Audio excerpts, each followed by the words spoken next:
So, Topaz and Numby is coming out soon, and they offer something new to Star Rail. How's it going, everyone? This is Kay. Let's break down the reasons why you should or shouldn't pull for Topaz. She's a DPS who specializes in follow-up attacks. Her basic attack will be considered follow-up once you unlock her A2 trace. This will obviously help with damage and advancing Numby's turn. Her skill targets one enemy and applies the proof of debt status on them, which increases follow-up damage dealt to the target depending on the skill's level. Only one enemy can be affected by this, and it's permanent, meaning there is no turn duration. A great thing about this is that if no one is affected by the proof of debt, then a randomized enemy will be assigned the status. This makes Topaz an SP positive unit, as she doesn't need to constantly reapply the skill. Now, if you do want to change targets, then yes, you'll have to consume an SP, and doing so will mark the new enemy and deal fire damage. Her skill's attack is also considered follow-up, so it would move Numby's turn up. Her ultimate puts Numby into an enhanced state for 2 attacks. Its damage modifier and crit damage increases based on the ult's level. Most importantly is when the target with the proof of debt status is hit by a party member's basic, skill, or ult. Numby's turn will advance forward by 50%. Normally, you'll need to use follow-up attacks to advance Numby's turn, but while enhanced, it eliminates that requirement. Her talent is what automatically brings Numby into battle. It will have 80 speed and will attack enemies marked with a debt status when taking its turn. Its attack is considered follow-up, and like I mentioned before, Numby's turn will advance forward when the enemy who's marked gets hit with follow-up attacks. Numby's own attack, however, will not trigger this, but since Topaz's basic will be considered follow-up once you unlock her A2, she can help during her turn. A4 traces increases both their damage when facing fire weakness enemies, and her A6 regenerates 10 energy to Topaz when Numby attacks while enhanced by her ult. Her energy requirement is 130, so it's a bit high. In terms of Eidolons, E1 is a good stopping point as it increases damage further for follow-up attacks. When a target has the proof of debt on them, they also receive another debuff that increases crit damage of the follow-up attacks by 25%, which can stack 2 times. The effect is once within a single attack. Now, obviously, having higher Eidolons will be helpful, but it's not something you should really spend a lot of money on.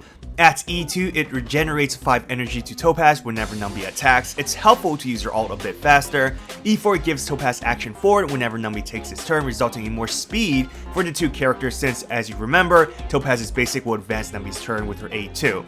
At E6, it's really good as it gives Numby's enhanced state an extra turn and increases its fire resistance penetration, so more damage. So Topaz's main selling point is her proof of debt debuff. The increased damage for follow-up attacks affects all your party members, which can lead to her being a sub-DPS unit that can offer damage support. We have several characters that already utilize these follow-ups like Himiko, Jingliu, even units with counters like Clara and March will benefit from this. This makes Topaz a future-proof-ish character. I say ish because we just can't control how often Hoyoverse will release new characters that specializes in follow-ups. It's bound to happen since it's an important gameplay mechanic, but we just don't know when, nor do we know if that character is going to be good or not. But if you're a player who likes to hold on to a character for future potentials, then Topaz is a must-have. She's also a fire DPS, which can be helpful since we are somewhat lacking in that category right now. Best we have at the moment is Hook. Yes, we have Himiko, but many players won't have her since she's a standard 5-star character, and safe to say,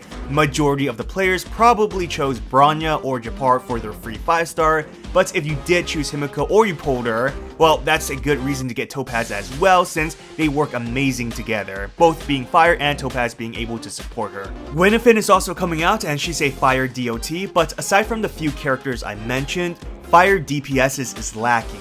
Players talk about Topaz's debuff support, but you can build her as a hyper carry. Now, she may not be able to compete with recent damage dealers in terms of numbers, but her ability to be a sub DPS or a main DPS gives you options. If you have Clara, Topaz is looking to be one of her best supports. Clara will taunt enemies to protect the team, and Topaz will increase the counter's damage output. Not only that, Clara's counter attacks will also help advance Numby's turn, allowing it to attack more quickly, so both are helping each other. On another note, as mentioned before, the proof of debt automatically applies to targets, and being permanent means Topaz is an SP positive unit, which is a huge asset within teams because it's another layer of support. Now, Topaz's biggest weakness is her hunt path. Obviously, this isn't specific to her, but the hunt being single target means battles involving multiple high HP enemies can be slow. The proof of debt is also single target, target, which can be less effective for randomized follow-up attacks like Jingliu's Lightning Lord. I mentioned this already, but getting Topaz now means you're playing a waiting game with Hoyoverse in hopes they will release more follow-up attacking units that are hopefully good. It could be soon, it could be later, but Topaz's current teams may not be the most ideal right now, especially when two of her current best are standard 5-star characters. Like, she isn't on the same level in terms of value compared to, let's say, Silver Wolf, who gains more value because a character's element is far more broader compared to a specific attack mechanic.